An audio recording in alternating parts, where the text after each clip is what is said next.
القانون الوضعي وحقوق الإنسان. الأستاذ ميار هو أستاذ في I don't speak French, so that's في فلسفة القانون والقانون العام. بجوز انتم حضرتوا له محاضرات من قبل في الكليه. اليوم راح يحكوا لكم على قانون الوضعي حقوق الانسان. انتم يعني المفروض عندكم خلفيه، خلينا نحكي عن هذه المواضيع. مطلوب منكم تتفاعلوا مع هذه المحاضره ونطلع بفائده كبيره منها. الرجاء تاخذوا ملاحظات لانه ممكن تسالوا في الامتحان عن هذه المحاضره. شكرا.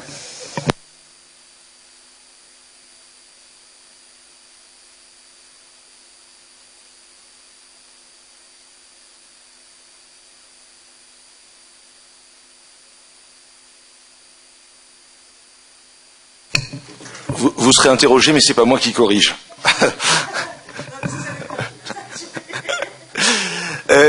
Bonjour à tous. Alors, je suis vraiment ravi d'être là. Ça fait quelques jours que je suis à Birzeit et je suis toujours aussi ravi d'être là. Mais aujourd'hui particulièrement, parce que c'est une conférence qui porte sur, une discussion qui va porter sur la philosophie du droit. Ce qui est en réalité mon champ d'expertise. Depuis plus de 20 ans, je m'intéresse un peu au droit public et beaucoup à la philosophie du droit. J'ai beaucoup écrit sur cette matière et donc je suis content qu'on puisse discuter de cette question. Sur la forme que ça va présenter, nous sommes convenus avec votre professeur que le plus simple serait que je dise très rapidement, en 4-5 minutes, ce que je pense de la question positivisme et droits de l'homme. J'ai écrit plusieurs articles dessus qui ont été traduits dans plusieurs langues, etc.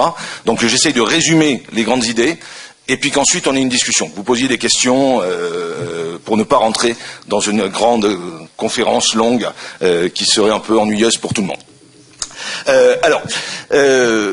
Comment on peut aborder la question du positivisme et des droits de l'homme? Peut-être d'une manière provocatrice en disant que à l'heure actuelle, dans le débat international, le positivisme semble être l'ennemi des droits de l'homme, ou une théorie qui s'oppose aux droits de l'homme. Pourquoi? Essentiellement parce que la conception dominante des droits de l'homme est une conception a prioristique, donc ce qui signifie que la plupart des gens qui interviennent en matière de droits de l'homme connaissent déjà ce que sont les droits de l'homme, ce qui pose un premier problème théorique et philosophique du point de vue de la connaissance. Comment peut-on connaître des valeurs, comment peut-on connaître des idées qui sont d'abord l'expression de choix politiques et de préférences politiques?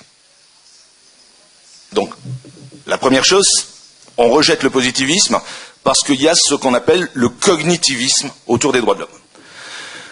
Deuxième élément de la conception actuelle des droits de l'homme, la plupart des défenseurs des droits de l'homme, dans le champ académique, Oh, sorry. Ok, I slow. Deuxième chose, dans le champ, donc, dans la conception actuelle des droits de l'homme, dans le champ académique, les universitaires, les gens qui écrivent dans les universités, mais aussi dans le champ pratique, les associations qui agissent en faveur des droits de l'homme, les combats politiques, il y a l'affirmation que les droits de l'homme sont des droits indépendamment de leur relation avec un système de droit positif. C'est-à-dire qu'on affirme qu'il existe des droits en dehors du système juridique. Et on en tire évidemment la conclusion que les systèmes juridiques doivent reconnaître ces droits. Ceci pose un vieux problème de philosophie du droit, qui est le problème du juste naturalisme, du droit naturel. Dans le discours actuel, les droits de l'homme ont pris la place d'autres systèmes de pensée, pour indiquer ce qu'est le bon droit ou ce que doit être le droit. Et évidemment, le positivisme s'oppose à cette idée-là. Le positivisme dit une chose très simple, vous pouvez dire tout ce que vous voulez sur les droits, tant que ce n'est pas dans un système de droit positif, avec l'efficacité d'un système de droit positif, ce sont des paroles en l'air, et ça n'apporte aucune protection, aucune garantie. Donc, cette double conception, nous savons ce que sont les droits de l'homme, et ce sont des droits, même s'ils ne sont pas reconnus par le système, c'est la conception dominante. Et je n'ai jamais pu me satisfaire, j'ai jamais pu me contenter de cette position-là. Pour une raison très simple, c'est pas que je trouve que les droits de l'homme c'est pas important. À titre personnel, je participe à des associations qui militent pour les droits de l'homme, qui agissent pour la défense des droits de l'homme. Mais justement, parce que je pense que c'est important, je pense qu'il faut arrêter de concevoir les droits de l'homme dans la sphère des idées pour la ramener sur un terrain pratique, sur un terrain effectif. Vous pouvez avoir tous les discours que vous voulez, même les plus convaincants sur les droits de l'homme. Moi, je suis très basique. Si quand quelqu'un veut toucher à ce que je considère comme un droit de l'homme, je ne sais pas comment je peux réagir. Comment je peux dire non à un policier? Comment je peux dire non à quelqu'un qui m'empêche de m'exprimer? Et pas dire non simplement dans un rapport de force, mais dire non en disant ce que vous faites est contraire au droit, et je me sers du droit pour me protéger et pour vous empêcher de le faire. Si je n'ai pas cette possibilité, si je ne peux pas avoir cette attitude, pour moi, il n'y a pas de droit. Il y a des discours, il y a des prétentions, des revendications, mais il n'y a pas de droit. Donc, la raison pour laquelle je défends l'idée que le positivisme est une question importante pour les droits de l'homme, c'est cette raison-là. Si nous voulons que les droits de l'homme soient effectifs, alors il faut que les droits de l'homme soient des droits positifs. Alors, ça pose toute une série de questions. Première question, qui est évidemment la plus importante et qu'on ne résoudra pas ici, qu'est-ce que nous appelons droit de l'homme? C'est-à-dire, quel est le contenu? Si nous parlons de droits de l'homme comme des droits qui sont consacrés par le système de droit positif, ça veut dire que ce ne sont pas tous les droits subjectifs, mais ce sont des droits d'une nature particulière, des droits donc qu'il faut définir, et il y a ici des conceptions qui peuvent être parfaitement concurrentes des droits de l'homme. Par exemple, le droit de propriété. Dans certains cas, il pourra être considéré comme un droit de l'homme et dans d'autres cas comme un simple droit subjectif. Et même dans certaines conceptions politiques, il sera le droit de l'homme essentiel. Et dans d'autres conceptions politiques, au contraire, on considérera que ce n'est pas du tout un droit de l'homme. Donc, insister sur la nature de droit positif des droits de l'homme, c'est d'abord souligner qu'il n'y a pas de conception unanime, que c'est un choix politique, une discussion politique, et que c'est à partir de ce choix et de cette discussion qu'on va avoir notre conception positive des droits de l'homme. Deuxième conséquence. Il y a malgré tout un moyen peut-être d'arriver à comprendre ce que sont les droits de l'homme. en évitant la conception traditionnelle qui dit les droits de l'homme sont les droits inhérents à la nature humaine. Inhérents à la nature humaine. La nature humaine, c'est-à-dire ce qui ferait l'homme avec un H majuscule, hein, homme et femme, ce qui ferait l'homme en tant que tel. Alors là, on rentre dans des grandes considérations philosophiques un petit peu compliquées. Mais il y a peut-être une autre manière de voir le problème. Les droits de l'homme, ça peut être aussi des droits pour lesquels la réparation n'est pas envisageable.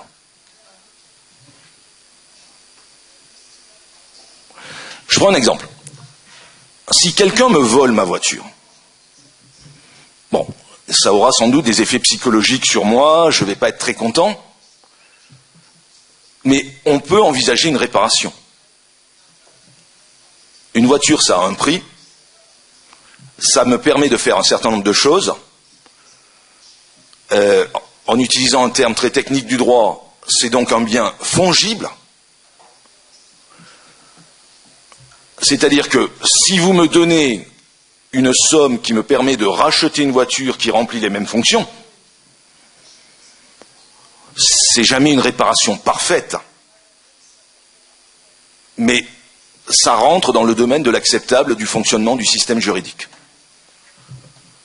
En revanche, si vous me privez de ma liberté, si vous m'interdisez de parler, si vous me torturez, si vous me violez, si vous me tuez, aucune somme d'argent ne peut réparer ça. Là encore, c'est pas une vision a priori. On pourra discuter sur ce qui est réparable ou pas réparable. Mais ce qui constitue sans doute l'élément le plus pratique, le plus juridique, pour comprendre ce qu'est un droit de l'homme par rapport à ce que sont les autres droits, c'est de déterminer quels sont les droits dont nous pensons qu'il ne peut pas y avoir de réparation. Ce qui suit de cette logique, c'est que s'il ne peut pas y avoir de prévention, ce que l'on demande en matière des droits de l'homme, c'est quelque chose que les systèmes juridiques ne savent pas toujours bien faire. C'est la prévention des atteintes. L'essentiel pour les droits de l'homme, c'est donc d'avoir des mécanismes, des systèmes juridiques efficaces, non pas pour dire, voilà, tribunal pénal international par exemple, telle personne a commis des atteintes aux droits de l'homme, donc on va le juger et le condamner. Ça, c'est jamais qu'une réparation symbolique et très imparfaite. C'est la logique de la vengeance, c'est profondément humain, mais ça n'empêchera pas d'autres personnes de commettre des violations. Ce qu'il faut, c'est d'avoir des mécanismes qui, préventivement, rapidement, permettent d'empêcher les violations. Alors, je n'ai pas la solution au problème. Hein. Je suis incapable de vous dire, voilà les mécanismes qui sont efficaces et qu'il faut mettre en œuvre. Mais ce sur quoi insiste une conception positiviste, c'est de dire, c'est là qu'est le problème. Et c'est à ça que nous devons être attentifs. Et alors évidemment, c'est la dernière conséquence, et puis je m'arrêterai là et on pourra discuter, la dernière conséquence, c'est que tout ça ne repose pas sur des textes. Ce qui m'énerve particulièrement quand je regarde les grands discours, notamment des juristes, des académiques, sur les droits de l'homme, c'est un intérêt formidable pour tous les textes de droit international, les textes constitutionnels, les textes législatifs. Et on se bat pour avoir dans les textes des éléments de protection des droits de l'homme ou des affirmations que ce droit est un droit de l'homme, mais sans mécanisme pratique, ces textes sont totalement insuffisants. Ils ne permettent pas de remplir la mission qu'on attend du droit pour la protection de ces valeurs que nous consacrons comme droits de l'homme. Ce qui paraît évident, c'est qu'il faut toujours penser ces textes en relation avec leur mise en œuvre pratique. Dans la tradition, par exemple, britannique, c'est pas pour rien que l'élément essentiel, c'est l'habeas corpus. C'est-à-dire le droit d'accéder tout de suite à un juge. C'est très important de dire j'ai le droit de ne pas être arrêté. Mais ce qui est encore plus important, c'est de pouvoir dire si quelqu'un essaye de m'arrêter, j'ai le droit d'accéder immédiatement à un juge qui peut me protéger. On retrouve le même mécanisme, d'une certaine manière, dans certains systèmes régionaux, pas mondiaux, mais régionaux de protection des droits de l'homme. Le droit essentiel dans la Convention européenne de sauvegarde des droits de l'homme, c'est le droit au recours effectif. Quand les juristes se forment, en France par exemple, au droit européen des droits de l'homme, la première chose qu'on leur apprend, c'est l'article 6. L'article 6, c'est le droit au procès équitable. Ça veut dire la possibilité d'accéder à un juge et les questions de la manière dont le juge doit décider. Le contradictoire, la publicité, l'application de règles de droit.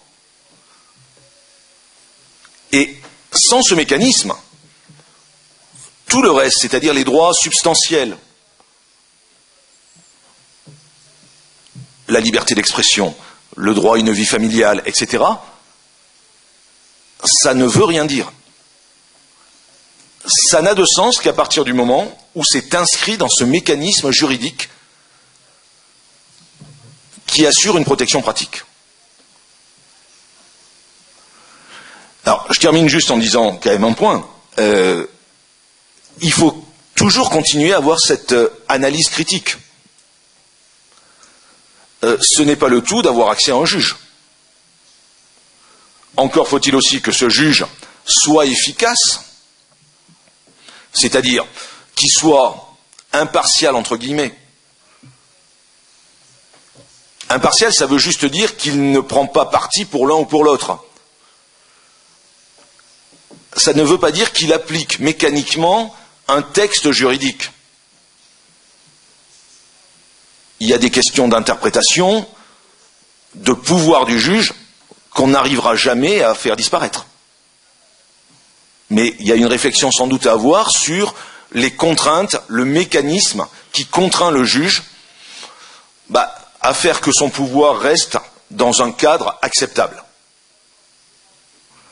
Et puis évidemment, il y a une question essentielle, c'est la question du respect des décisions de justice.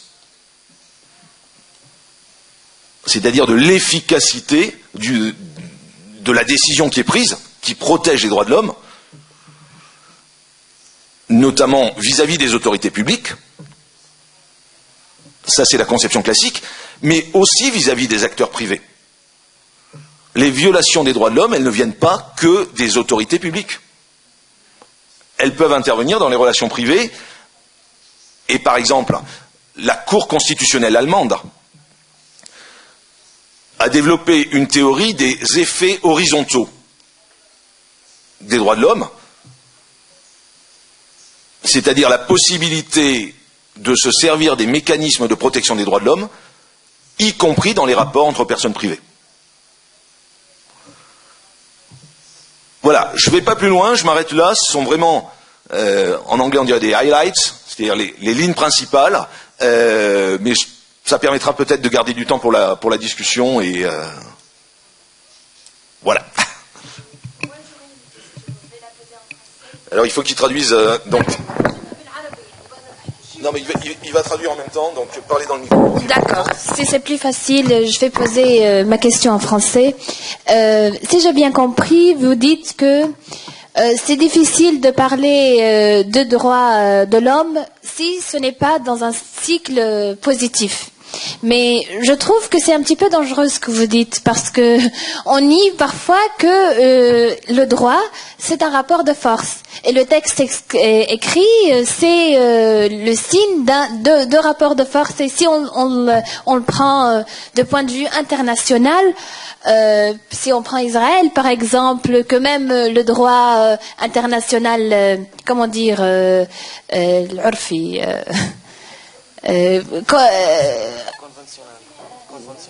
conventionnel, c'est assez dangereux parce que parfois elle nie Israël, elle dit par exemple que ce n'est pas applicable si ce n'est pas si ce n'est pas positif et si ça rentre pas dans mon droit et tout. Et donc si on dit que le droit international, le droit de l'homme, on va l'appliquer que sauf que si c'est écrit là et on peut pas l'acclamer sauf si c'est écrit, là ça devient dangereux. Il y a beaucoup de droits qui vont partir comme ça. C'est une excellente question. C'est vraiment la question. Alors, vous n'êtes pas la première à me dire que c'est dangereux. J'ai quand même, enfin, je suis pas le seul. Hein. Ceux qui partagent ma conception, on a été traité de staliniens, de nazis. À l'heure actuelle, en France, moi, je me fais traiter de taliban quand je dis ça. C'est intéressant la question du danger parce que, évidemment, en première analyse, si vous écoutez superficiellement ce que je dis le droit est en rapport de force. Mais en même temps, oui, le droit est en rapport de force. Le droit est fait par le dominant.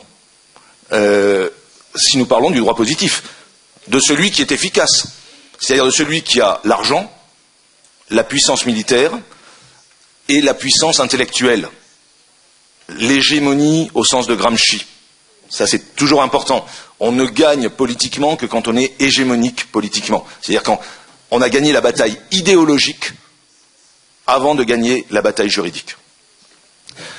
Donc, effectivement, dans cette hypothèse-là, vous pouvez penser que j'ai une vision extrêmement cynique et réaliste des choses, et que je dis tout ce qu'il y a en matière de droits de l'homme, c'est du blabla. Et ça ne s'applique pas parce que c'est une question de rapport de force. J'ai dit au début, moi je suis intéressé par les droits de l'homme. Je suis intéressé à titre politique.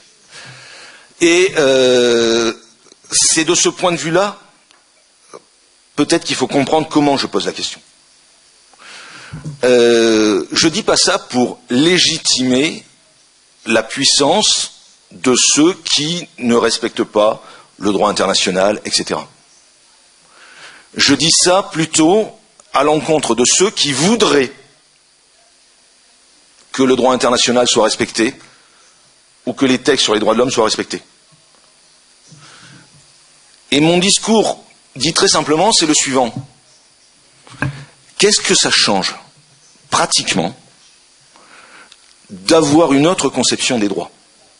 C'est-à-dire, si j'arrivais à être convaincu qu'en affirmant contre toute vérité des théories des sciences, que parce que nous sommes quelques-uns, et assez nombreux,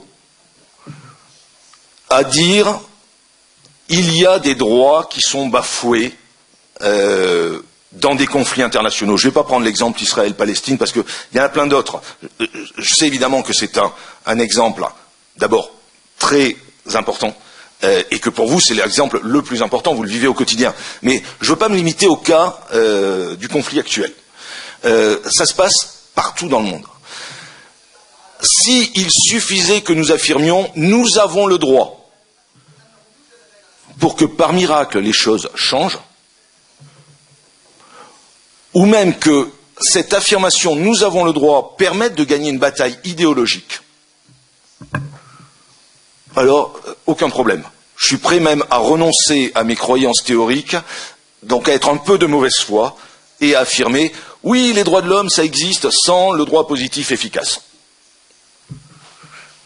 Mais la chose que je constate au quotidien, c'est-à-dire à la fois pour les grands conflits internationaux, mais aussi dans mon pays, pour des choses très très simples, les personnes qui sont dépourvues de papier et qui sont arrêtées, expulsées, etc. C'est que mon discours sur les droits, sur la légitimité des droits, face à la force, il n'a pas de pouvoir. Et donc, ce que je cherche à faire dans cette analyse, c'est de montrer qu'il vaut mieux partir d'une conception qui n'est pas forcément satisfaisante intellectuellement, en tous les cas qui est difficile intellectuellement, mais qui parte de la réalité du monde tel qu'il existe,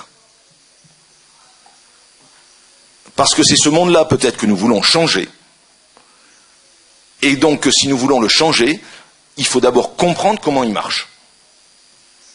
Et tous les discours que moi j'appelle un peu lénifiants, c'est-à-dire qui nous endorment, qui nous confortent dans nos croyances,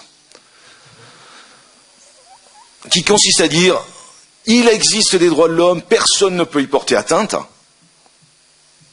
tous les matins, quand j'ouvre le journal, je vois des atteintes aux droits. Et ce qui m'intéresse, c'est comment essayer de changer ça et de prévenir les atteintes. Donc, je vous retourne la question. Qu'est-ce qui est le plus dangereux? Rester assis sur sa chaise en disant « il y a des droits de l'homme, il faut les respecter ». Et puis on passe à autre chose, ou on attend par miracle que ça se produise, ou bien agir politiquement. Et agir politiquement, ça suppose d'abord d'être réaliste sur ce qu'est le droit, sur les limites du droit, et surtout sur la manière dont on peut utiliser le droit. Donc c'est très modeste, mais en même temps, je crois que c'est pas dangereux en tant que tel. Ce qui est dangereux, c'est le système juridique, ou les systèmes juridiques, parce qu'ils ne sont pas parfaits. Mais une fois qu'on a compris ça, il faut s'adapter à ça.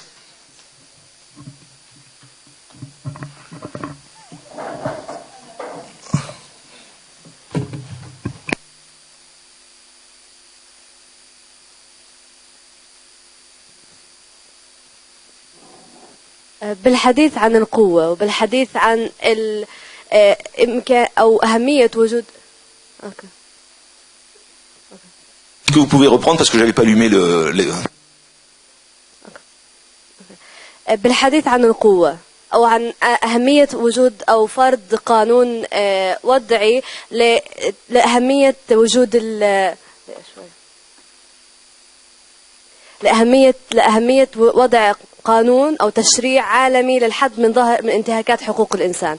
فعليا لو بدنا نتحدث بطريقة مبسطة عن كيفية انتهاك حقوق الإنسان، هناك طرف قوي يتمتع بنفوذ أكبر، بقوة أكبر، بشعبية أكبر من طرف آخر يمارس عليه القوة والاضطهاد، وبالتالي يتم انتهاك حقوق الإنسان للطرف الأضعف من قبل الطرف الأقوى. هيك أنا بقدر أفسر انتهاك حقوق الإنسان بطريقة بسيطة.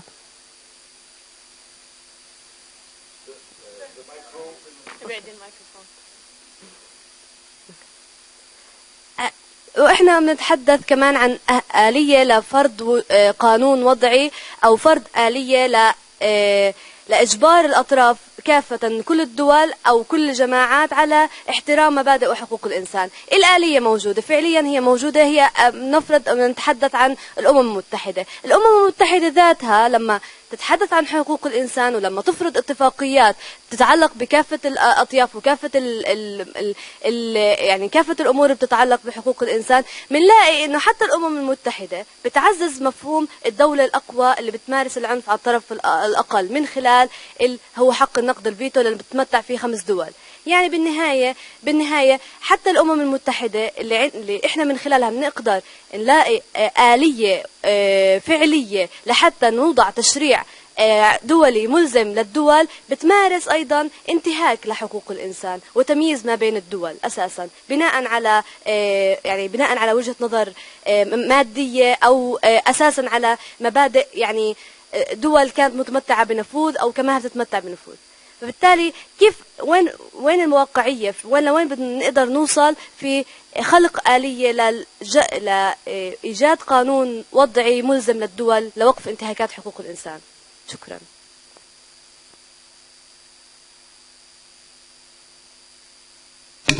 Si je savais, vous m'auriez déjà vu à la télévision à Oslo en train de recevoir le prix Nobel de la paix.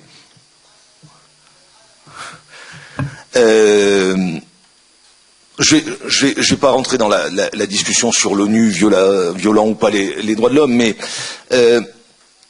il faut peut-être préciser quelque chose sur le positivisme et le droit positif.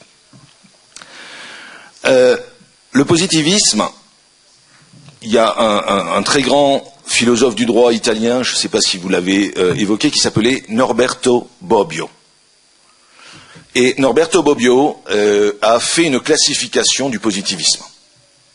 C'est-à-dire, il a constaté, et chaque fois qu'on fait du droit, on a affaire au même problème, que le mot positivisme est utilisé dans des sens différents pour désigner des choses différentes. Très schématiquement, la distinction de Bobbio est plus compliquée, mais il oppose un positivisme légaliste et un positivisme méthodologique. Le positivisme légaliste, c'est une conception de la légitimité de l'autorité. C'est ce qui consiste à dire le droit existe comme droit positif. Le droit positif est nécessairement bon puisqu'il est du droit positif. Et donc, vous devez obéir au droit positif. C'est ce qu'on retrouve dans la conception allemande du XIXe siècle, quand les Allemands disaient Gesetz ist Gesetz, c'est-à-dire la loi, c'est la loi, et il faut obéir à la loi. Bon, ça m'intéresse pas du tout. C'est-à-dire, je ne suis pas là pour donner des leçons de morale. Nous avons le droit, j'emploie le mot droit dans un sens absolument pas juridique. En fait, nous avons la possibilité de faire notre propre critique de la loi et de décider si nous voulons lui obéir ou pas, en sachant évidemment les conséquences que nous encourons. Mais enfin, moi je vous dis très clairement, si jamais il y a un droit que je considère comme illégitime à mes yeux, selon mes évaluations politiques, je ne vais pas considérer que je suis obligé de lui obéir. Et heureusement que dans l'histoire, il y a eu pas mal de gens qui n'ont pas voulu obéir au droit, parce que sinon, on serait encore dans une période de dictature partout. Donc ce n'est pas du tout de cette conception-là que je parle. La conception méthodologique, donc la deuxième conception du positivisme, c'est une conception qui est extrêmement sceptique. Skeptical.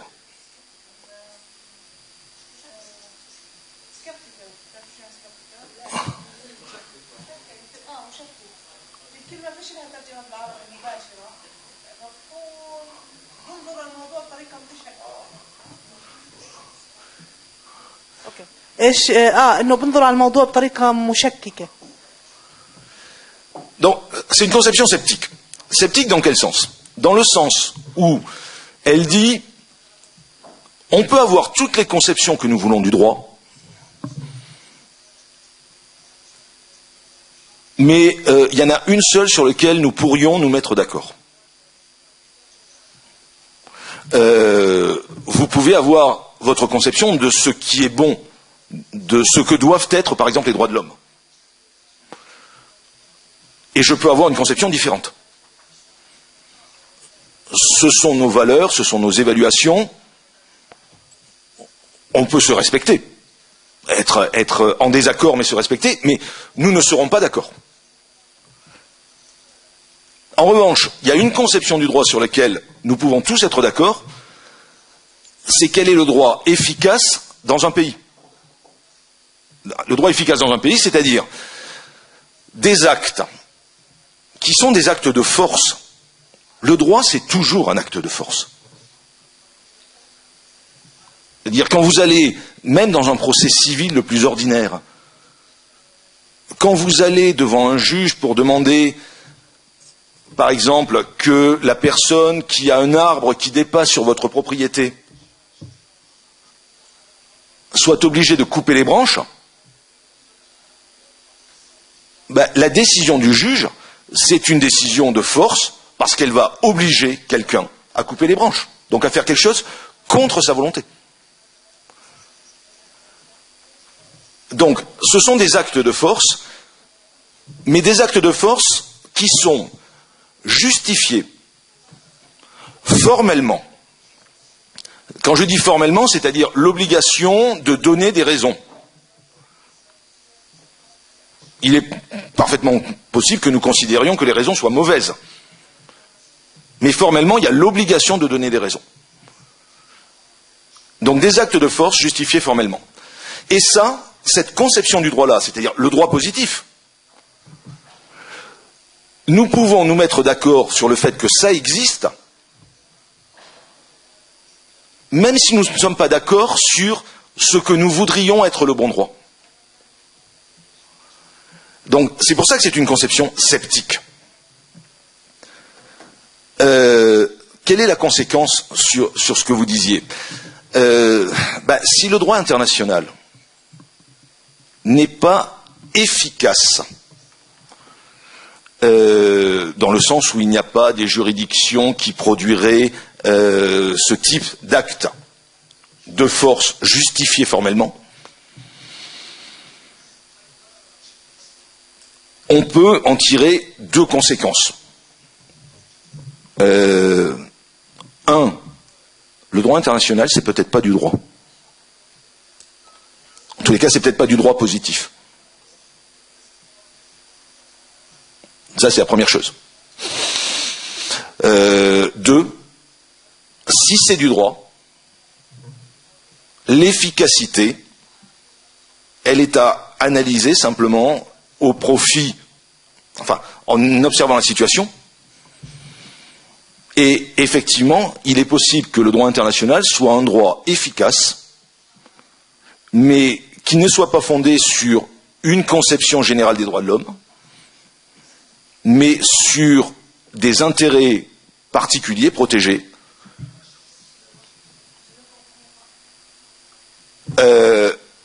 À partir de quand? Vous ne comprenez pas? Non, mais depuis le départ ou Le droit, l'effectif de l'efficacité. Si vous avez des textes internationaux, des résolutions de l'ONU, qui ne produisent pas d'effet, c'est-à-dire à partir du moment où vous avez des décisions qui sont prises par l'ONU, qui se présentent comme des décisions internationales que les pays doivent respecter, et qu'elles ne sont pas respectées et qu'il n'y a pas moyen de les faire respecter. Ça veut peut-être dire que ce que nous appelons droit international, c'est pas du droit. C'est-à-dire c'est un discours sans efficacité. Deuxième lecture possible. Le droit international a une certaine efficacité. C'est peut-être pas l'efficacité que nous voulons, mais il a une certaine efficacité en renforçant le rapport de force qui existe. Donc ici, la critique est un peu différente. Le droit international est du droit, mais qui ne poursuit pas les intérêts qu'il affiche ouvertement. Autrement dit, c'est un droit qui est utilisé par certains qui ont la force contre d'autres. Ça, c'est une deuxième lecture possible. Troisième, attendez, je ne sais plus ce que je voulais dire. Non, je vais m'en tenir troisième lecture possible. Il est possible que le droit international soit du droit, véritablement. Il est possible que ce droit international ne soit pas du droit qui soit en faveur d'une forme de domination, mais que ça soit un droit protecteur. Mais nous ne savons pas nous en servir. C'est-à-dire que nous nous focalisons peut-être sur des enjeux de discours et de production des textes, en négligeant l'utilisation des ressources pratiques que nous offrent les systèmes juridiques. C'est-à-dire, si c'est du droit, ça suppose que nous soyons capables de faire des actions juridiques. C'est-à-dire ne pas se placer simplement sur le terrain de la négociation politique, mais aller rechercher devant des juges des décisions. Et le positivisme, tel que je le conçois, ça permet justement de poser ces questions. C'est-à-dire, pas de rester dans l'idée il y a des textes ou dans la critique politique de ces textes, mais de se demander est-ce que le droit international est capable ou non d'apporter des réponses en termes de protection des droits de l'homme. Je ne parle pas des questions de réponse en termes de souveraineté, etc. Ça, c'est un problème un peu différent. Mais en termes de protection des droits de l'homme, est-ce qu'il peut nous apporter des ressources sans être capable d'apporter des réponses, parce que les réponses, elles sont politiques. Qu'une affirmation que le système est parfait ou n'est pas parfait.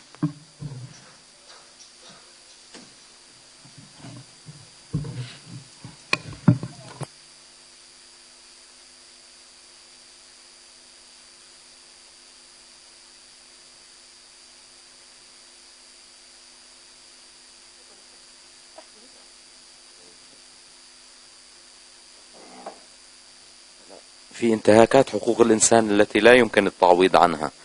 شو الأفضل؟ ما الأفضل إنه تكون في عقوبة رادعة أكثر للي بينتهك حقوق الإنسان ولا تعويض بقيمة أكبر حتى يردع بعد ما يرتكبوا الجريمة؟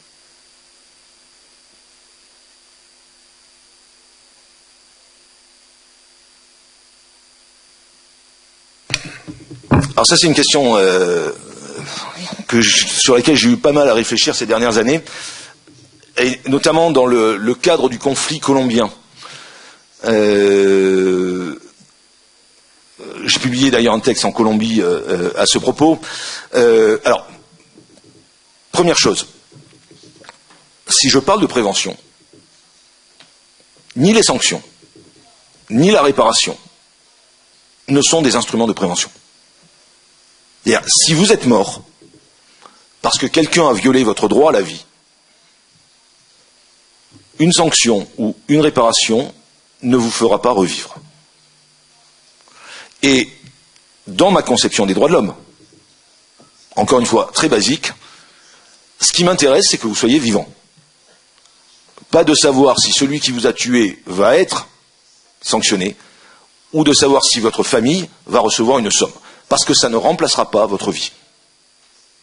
Donc ça, c'est vraiment le point de départ à comprendre. Une fois qu'on a dit ça, on ne vit pas dans un monde parfait, vous le savez. Donc, des violations des droits de l'homme, il y en a beaucoup. Et même avec des instruments de prévention, c'est-à-dire même si on arrive à perfectionner la prévention, nous ne serons jamais en mesure d'empêcher toutes les violations. Même si on progresse dans nos mécanismes juridiques, il y aura malgré tout des violations. Donc, la question, c'est la question sanction-indemnisation. Ici, moi, j'oppose deux conceptions. Une conception que j'appelle civiliste,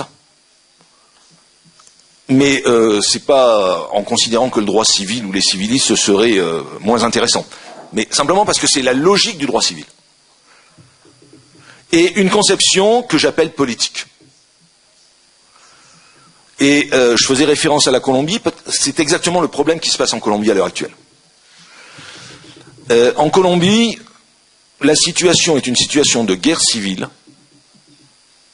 plus ou moins larvée, c'est-à-dire la Colombie, c'est pas partout un pays où il y a de la guerre civile, mais il y a des endroits où il y a de la guerre civile, depuis les années 1930. C'est un très très long conflit, la Colombie. Et c'est un conflit dans lequel tout le monde a les mains sales. L'État a violé les droits de l'homme. Les révolutionnaires résistants ont violé les droits de l'homme. Les groupes mafieux qui font du trafic de drogue, etc., ont violé les droits de l'homme. Tout le monde a violé les droits de l'homme. Depuis une dizaine d'années à peu près, les Colombiens essayent de sortir du conflit. Ils essayent de sortir du conflit et la question, elle achoppe justement sur sanctions, réparation. Conception civiliste. Il y a 1 an, il y a 10 ans, il y a 40 ans, j'ai subi ou ma famille a subi une violation des droits de l'homme. Donc le conflit ne sera terminé que quand seront sanctionnés ceux qui ont violé les droits de l'homme et que j'aurai reçu une réparation. Et évidemment, comme tout le monde a commis des violations des droits de l'homme, personne n'est prêt à accepter à ça, et le conflit continue. Et il y a encore des violations des droits de l'homme. Vision politique. Vision politique, qu'est-ce qui est important en matière des droits de l'homme?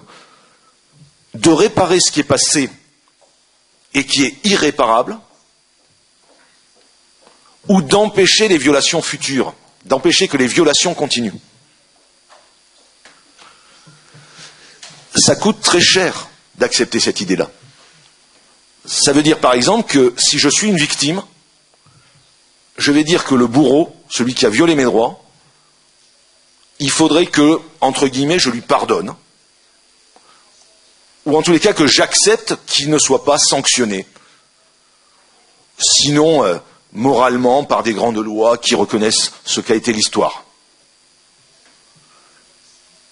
C'est très difficile de demander ça aux victimes. Mais en même temps, si les victimes n'acceptent pas ça, ne rentrent pas dans ce processus, les bourreaux n'accepteront pas non plus de sortir du conflit.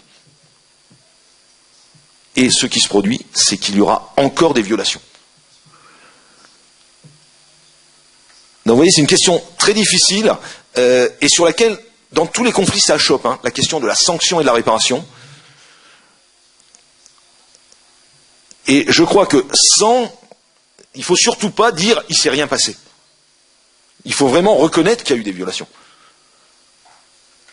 Mais si l'objectif c'est que demain, en Colombie, je prends l'exemple de la Colombie pour ne pas parler d'autres exemples, si demain en Colombie, on veut parvenir à vivre sans qu'il y ait des violations de droits de l'homme monstrueuses, autrement dit, dans un pays plus ou moins démocratique et pacifié, la condition, c'est d'accepter de sortir comme ça du conflit. On l'a fait en Afrique du Sud. Ils en sont sortis. On l'a fait au Brésil. Ils en sont sortis. On l'a fait en Argentine. Ils en sont sortis. C'est moralement embêtant, mais franchement, si le prix à payer pour vivre dans une société pacifiée, c'est d'accepter ça, ça mérite qu'on y réfléchisse.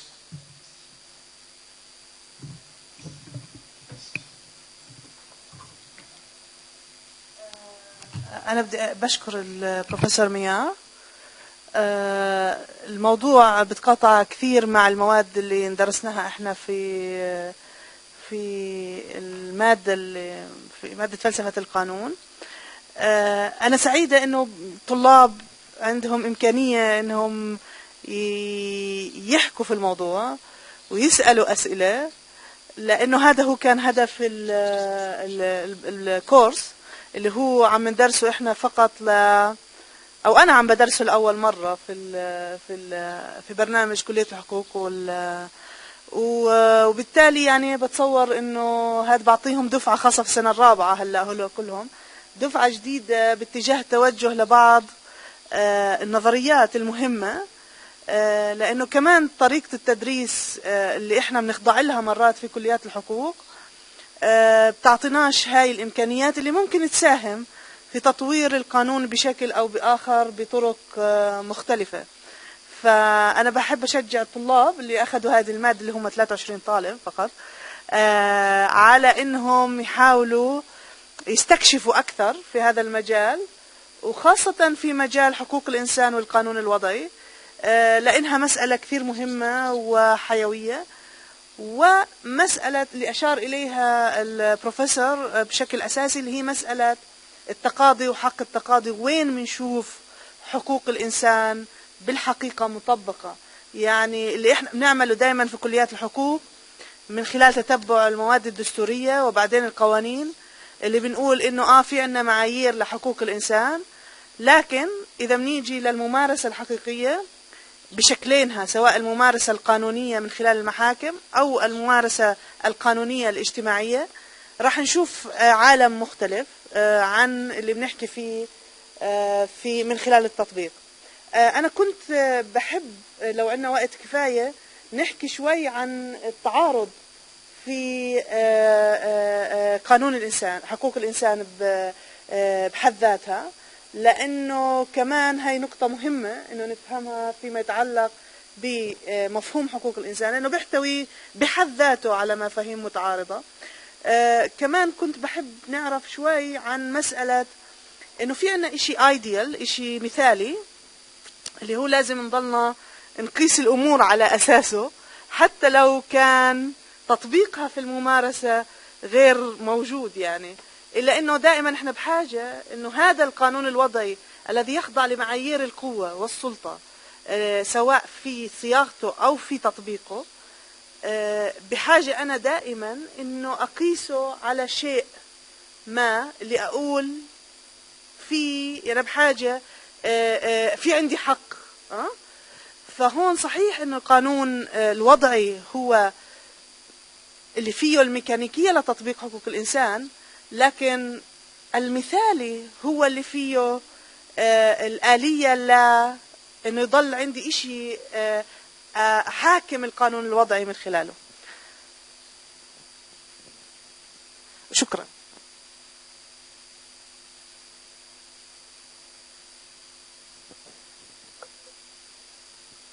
بحب أشكرك أول إشي على المحاضرة.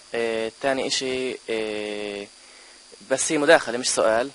بعتقد إنه مسألة تطبيق حقوق الإنسان على الجميع وفرض العدالة لازم إنه يكون في عنا فصل بين السياسة والقوة والقانون، لأنه طول ما في قوة أكتر، يعني قوة على قوة بتتفوق قوة على قوة، فراح يكون في عنا انتهاك لحقوق الإنسان زي ما أشرت أنت إله.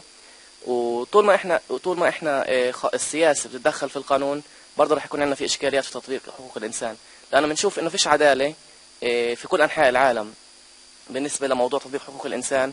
يعني ممكن فيش بلد يخلو من انتهاك حقوق الإنسان، بس تتفاوت طبعا في مراحل حسب وين مثلا في تنمية، وين في تعليم، وين في مصاري، الشيء المادي موجود. هنا بتكون الاختلاف أو النقطة اللي ممكن إحنا نشتغل عليها. شكرا. Je vais peut-être just a quick reply and then the question. It's okay. Non, juste deux petits mots sur ce que vous venez de dire. L'idée de séparation des pouvoirs, c'est une idée qui peut être compliquée. Avoir des pouvoirs séparés, ça peut vouloir dire des pouvoirs qui sont en conflit. Et c'est pas une solution sans plaider pour une théorie plus qu'une autre. Mais ce qu'il faut surtout avoir, me semble-t-il, c'est des limites des pouvoirs et des équilibres entre pouvoirs. Dans un système dans lequel, par exemple, le pouvoir du juge est un pouvoir comme les autres et séparés des autres, bah, simplement par la configuration stratégique, hein, c'est-à-dire le fait que le juge décide en dernier ressort, c'est lui qui a le pouvoir. Et les juges ne sont pas élus démocratiquement, ils peuvent être corrompus, il y a toute une série de choses. Donc, il faut être assez... ouais, c'est assez compliqué. Et ce que je crois, dans ce que je dis, ce qui me semble le plus important, c'est que c'est une approche méthodologique. C'est-à-dire, je n'ai pas de solution et je ne propose pas de solution. Mais ce que j'essaye de faire, c'est de poser des problèmes qu'on ne pose pas toujours. Et ensuite, on va s'en servir pour résoudre ou essayer de résoudre nos problèmes, de la manière dont nous l'entendons. Et la deuxième chose, je comprends quand vous dites que la politique se mêle du droit. Mais, alors s'il y a une chose que les positivistes disent toujours, et on a eu un colloque d'ailleurs il y a 4-5 ans à Birzeit ici, sur ce thème, exactement sur ce thème, c'est que le droit, c'est de la politique. Ça fait partie de la manière de faire de la politique. C'est une forme particulière, mais il n'y a pas de séparation droit et politique.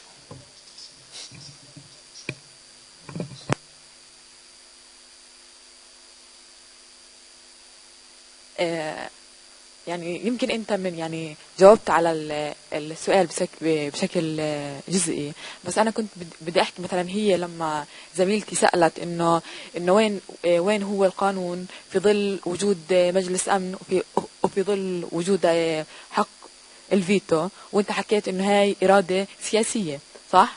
بعدين بنيجي بنحكي على القانون وبنيجي بنحكي على التطبيق والى اخره. طب يعني كيف نقدر نوازن ما بين القانون النظري وما نحكيش عنه خطاب سياسي في ظل وجود الإرادة السياسية؟ يعني أنا معك ممكن إنه إحنا نصيغ قانون ديمقراطي براعي حقوق الإنسان بس في نفس الوقت بضل عندنا الإرادة السياسية. ففي هاي اللحظة كل حكينا عن القانون وهي يعني الحكي، يعني مع الاحترام للحكي، راح يضل ضمن الخطاب السياسي راح يضل ضمن الخطاب السياسي. الخطاب طول هو في إرادة، يعني إرادة سياسية. هذا أولا. بالنسبة للسؤال الثاني هو مختلف، يعني برضه زميلي حكى عن إنه وين في مصاري في يمكن يتأثر المصاري أو الوضع الاقتصادي على الديمقراطية وحقوق الإنسان. أنا يعني حسب ما أنا بفكر إنه يمكن الانتهاكات بتكون في الدول اللي عندها مصاري مختلفة عن الدول اللي فيش عندها. ممكن تكون مثلا في أمريكا ممكن يكون عندها يعني انتهاك لحقوق الإنسان أكثر من هون أو أكثر من باقي الدول، بس لأنه أمريكا عندها مصاري وأمريكا في عندها إعلام تقدر يعني تغطي اللي بدها إياه وتظهر اللي بدها إياه، إنه يكون هذا الإشي مش واضح. فإنه المصاري ما لها دخل في حقوق الإنسان وانتهاكات حقوق الإنسان. يمكن هاي بس هي النظرة اللي بيطلعوها، إنه يمكن الدول اللي فيش عندها مصاري في عندها انتهاك لحقوق الإنسان، لأنه هيك ببين، لأنه هاي الدول بتعرف تخبي مثلا. في فرق يعني بين. شكرا. Réponse très... Yes.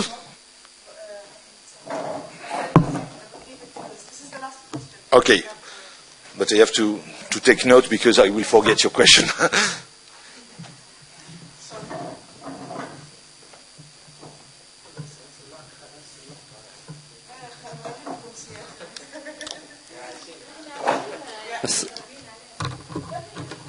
بس أنا حبيت أسأل عن برأيك الشخصي يعني مدى عالمية فكرة حقوق الإنسان، لأنه من حكيك فهمت إنه في اختلاف على تحديد السلبي من الإيجابي على الحق مش من الحق، فحبيت أعرف شو مدى عالميتها برأيك.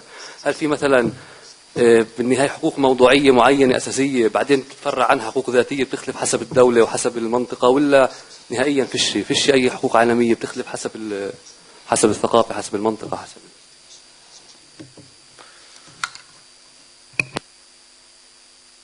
Je commence par répondre à cette question. Évidemment que les droits de l'homme, je l'ai dit, j'ai insisté là-dessus, nous ne sommes pas d'accord sur ce que sont les droits de l'homme. que ce sont des choix politiques qui varient selon les pays, mais qui varient aussi à l'intérieur d'un pays.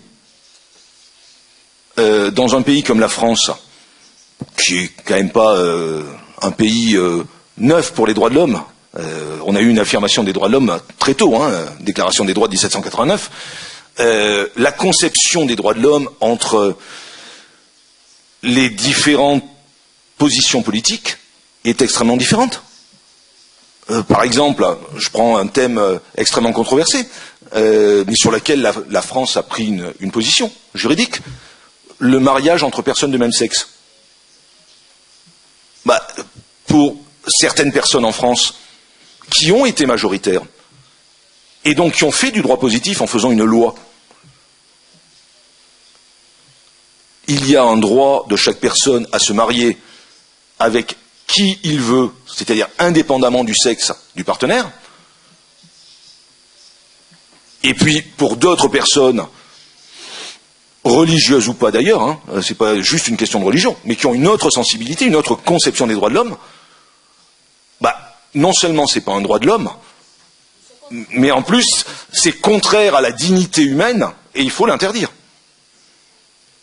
Donc, l'idée d'universalité des droits de l'homme, c'est une idée politique. Vous allez faire peut-être vous-même le rapport avec ce que je vais dire. Mais dans la Déclaration des droits de l'homme et du citoyen en France en 1789, donc la première fois sur le continent européen, je parle du continent, il y avait eu le Bill of Rights en Angleterre, il y a eu les déclarations des droits aux États-Unis, enfin dans les États qui n'étaient pas encore les États-Unis, avant la Constitution américaine, mais pour la première fois sur le continent européen, on affirme qu'il y a des droits. Et cette déclaration dit que ce sont des droits naturels, donc pas positivistes, universels et imprescriptibles. Et qu'est-ce qu'on a fait juste après? On a fait la guerre à toute l'Europe pour leur imposer notre conception. Voilà, j'ai une légitimation de la guerre parce que je vais défendre les droits de l'homme, c'est-à-dire ma conception des droits de l'homme. Une conception positiviste des droits de l'homme est méthodologiquement la seule manière d'affirmer les droits de l'homme, c'est une question politique, ce sont des choix politiques. Une conception idéaliste dit « moi je sais ce que sont les droits de l'homme et les autres, ce n'est pas des droits de l'homme ». Une conception positiviste permet un débat politique et donc un choix politique. Une conception idéaliste provoque nécessairement le conflit. Donc, déjà ça c'est une première chose à bien voir. Je reviens à vos deux questions. Si j'en oublie une, vous me le rappelez. Sur la question de la pauvreté, ça aussi c'est quelque chose que j'ai dit. Il y a des violations des droits de l'homme dans tous les pays. Et même si nous avions le système le plus raffiné possible, si nous parvenions au système le plus juridique possible, il y aurait quand même encore des violations des droits de l'homme. Parce que la première chose qu'affirment les droits de l'homme, c'est que je ne vais pas tuer mon ennemi. C'est-à-dire, si je dis il y a des droits de l'homme pour tous les hommes, ça veut dire y compris mon ennemi. Donc, y compris celui qui dit, moi, les droits de l'homme, je m'en fiche. Et je me bats contre les droits de l'homme. Je ne peux pas l'empêcher. Et donc, il y aura encore des violations. Une prévention, c'est essayer de faire que ça ne passe pas au-delà du discours pour devenir une véritable violation. Donc, d'accord avec vous, dans tous les pays, il y a des violations des droits de l'homme. Ensuite,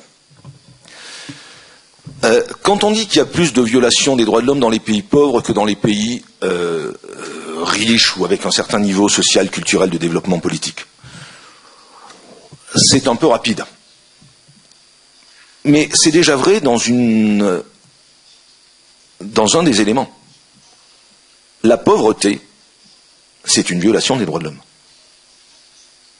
Des gens qui meurent de faim, qui n'ont pas accès à la santé, qui n'ont pas accès à l'éducation, c'est une violation de ce que moi je conçois comme un droit de l'homme.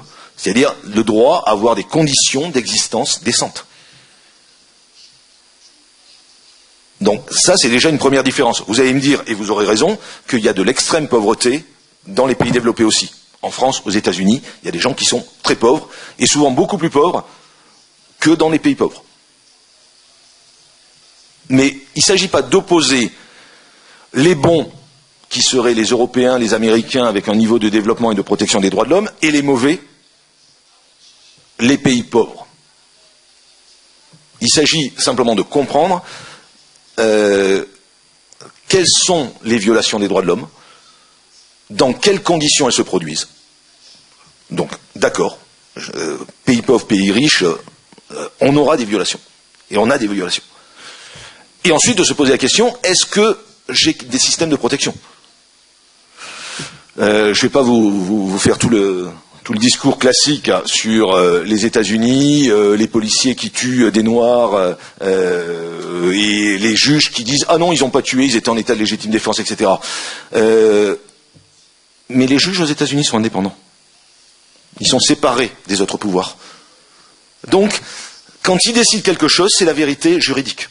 Et on ne peut rien faire contre ça. Dans les systèmes européens,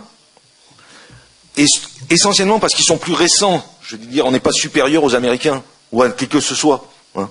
Mais simplement, la construction de nos systèmes est beaucoup plus récente. Le système de protection des droits de l'homme, c'est après la Seconde Guerre mondiale.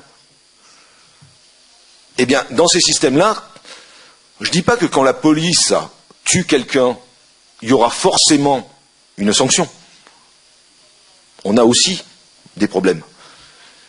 Mais on a des accès aux juges qui vont beaucoup plus loin. Et notamment le fait que si la justice française dit ce qui a été fait n'est pas une violation des droits de l'homme,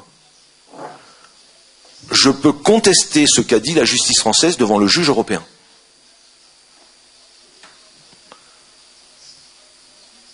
Donc là, il y a un degré supplémentaire d'efficacité.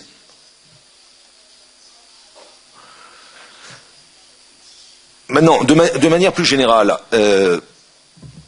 c'est vrai que les droits de l'homme, ça correspond un peu à la question « on ne prête qu'aux riches ».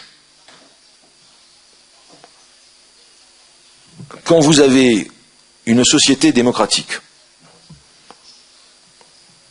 riche, pacifiée, je ne dis pas qu'il y a plus de droits de l'homme, je dis que c'est beaucoup plus facile de protéger les droits de l'homme. Parce que ça devient une question fondamentale, le reste est résolu. Donc c'est une question fondamentale et on peut se consacrer à ça. Dans des pays qui ne sont pas pacifiés, il y a des guerres civiles, etc. Dans des pays dans lesquels il y a de la pauvreté, pouvoir mettre en place un mécanisme efficace de protection des droits de l'homme, parce que ça coûte de l'argent, il faut être clair. Des juges efficaces, non corrompus, etc., ça veut dire qu'il y a de l'argent public pour donner un statut à ces juges et une possibilité d'action au système judiciaire. C'est pas forcément la priorité dans un pays dans lequel les gens meurent de faim, risquent d'être tués par un occupant, etc., etc. Donc il n'y a pas de mon côté une volonté d'opposer une conception nord-américaine ou européenne à une conception des pays pauvres. Il y a juste une analyse réaliste de la situation et en espérant que justement on insiste sur les conditions qui permettront le respect des droits de l'homme dans des pays qui les respectent moins. Je dirais pas qu'ils les respectent pas, parce qu'aucun pays ne les respecte, mais qui les respectent moins que d'autres parce que le système est moins efficace que d'autres. Et alors, votre première question, où vous faisiez référence, je l'ai un peu oublié, vous pourriez en 2-3 mots me la rappeler?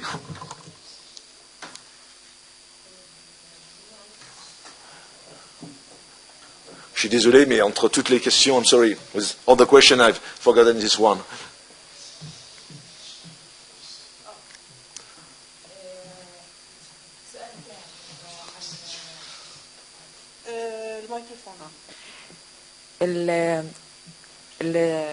السؤال كان عن المفهوم مثلا الفيتو. احنا مثلا انا معك انه احنا بنحاول انه نجيب مفهوم ديمقراطي، قانون ديمقراطي بيحمي حقوق الانسان، بس هل وجود تطبيق عملي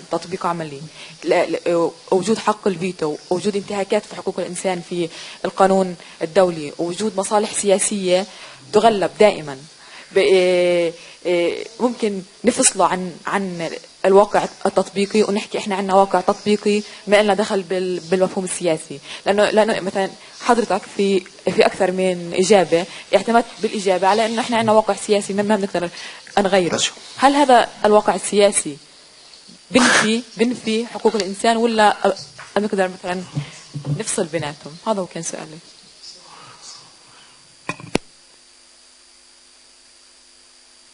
Je retrouve la question.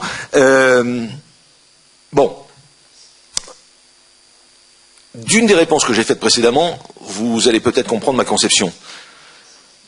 J'avais répondu, on peut se demander, est-ce que le droit international, c'est du droit positif? Si mon critère, c'est l'efficacité,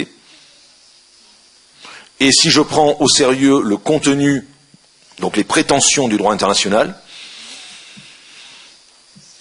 je vais me faire lyncher, assassiner par tous les internationalistes, mais ce n'est pas du droit au même sens que le droit positif. Vous avez peut-être remarqué que dans tous les exemples que j'ai cités, et quand on a discuté, on a parlé des États-Unis, de la France, de l'Allemagne, c'est-à-dire de systèmes nationaux étatiques. Pourquoi? Parce que ces systèmes nationaux étatiques ont un outillage juridique avec des juges, avec l'efficacité des décisions de justice, qui donnent de l'efficacité à leurs affirmations juridiques. C'est peut-être pas tout à fait efficace, on peut discuter des choses, mais on ne peut que constater que même en Corée du Nord, ben voilà, il y a des décisions qui se présentent comme des décisions juridiques, même si c'est de la part d'un fou qui dit on va vous exécuter. Le droit international, ce qui est appliqué, ce qui est effectif, ce n'est pas les décisions. Donc, déjà, première interrogation, est-ce que c'est du droit ou pas? Moi, je crois davantage au droit national dans la protection des droits de l'homme, et je crois que la première chose, c'est de protéger au niveau national, parce qu'ensuite, ça permet de se placer au niveau international. D'autant que c'est toujours un argument que vont utiliser les grandes nations qui disent protéger les droits de l'homme par rapport aux autres en leur disant « vous n'avez pas de place dans le concert international parce que vous ne protégez pas les droits de l'homme ». Donc, je crois que d'abord il y a un enjeu qui est un enjeu national véritablement à résoudre. La question du Conseil de sécurité, oui, évidemment que vous avez raison. Je disais tout à l'heure que, c'était la deuxième lecture, le droit international reproduit l'état de force existant, donc empêche de le remettre en cause. Moi, j'ai un exemple parfait. 1945, quand on discute sur les institutions de l'ONU et sur le Conseil de sécurité, on dit qu'il va y avoir les membres permanents et les membres non permanents. Les 5 membres permanents, eux, ils seront dans le Conseil de sécurité quoi qu'il en soit, et en plus, ils ont le droit de veto. Un seul d'entre eux peut s'opposer à la volonté de tous les autres pays du concert. Vous allez peut-être être surpris par l'argument que j'ai utilisé, mais parmi les 5 membres du Conseil, vous savez qui il y a? La France. La France a le droit de veto. 60 millions de personnes, 65 millions de personnes. Une économie qui n'est pas délirante. L'Allemagne n'est pas au Conseil de sécurité, parce que l'Allemagne était le perdant. Simplement, en matière de protection des droits de l'homme à l'heure actuelle, on n'a pas de leçon à recevoir de l'Allemagne. Ils ont fait le travail. Mais ce qui a été décidé en 1945, parce que la France était supposée être un allié des puissances qui ont gagné la guerre, en réalité, on n'a rien gagné du tout. On a été un pays occupé et qui a collaboré avec les nazis. Mais De Gaulle a fait de la résistance à l'extérieur et a réussi à obtenir cette reconnaissance. Eh bien, ceci devient totalement incontestable. Le Brésil n'en fait pas partie. 200 et quelques millions d'habitants, une des économies les plus prospères du monde, ils ne sont pas au Conseil de sécurité. Il y a plein de pays comme ça. Les choses sont figées. Parce que le droit international, c'est d'abord une question politique, et, alors, comme tout, hein, mais que dans ce rapport politique, ce qu'on appelle le droit international est utilisé politiquement par des pays dans l'intérêt de leur pays. Ce qui a permis de faire des droits de l'homme dans les États, c'est qu'il y a une organisation politique de l'État, démocratique ou non, hein, mais une organisation politique qui permet de faire du droit et l'efficacité. Si le droit international ne passe pas ce niveau-là, et je pense qu'il ne peut pas y passer parce que les États le refusent, et le refuseront toujours, il ne pourra pas jouer le même rôle de protection. Et quand je dis ça, c'est pas du tout... je dis pas qu'il ne faut pas se battre au niveau du droit international. Mais je veux simplement être réaliste. Il ne faut pas attendre la solution du droit international parce qu'il ne peut pas donner cette solution.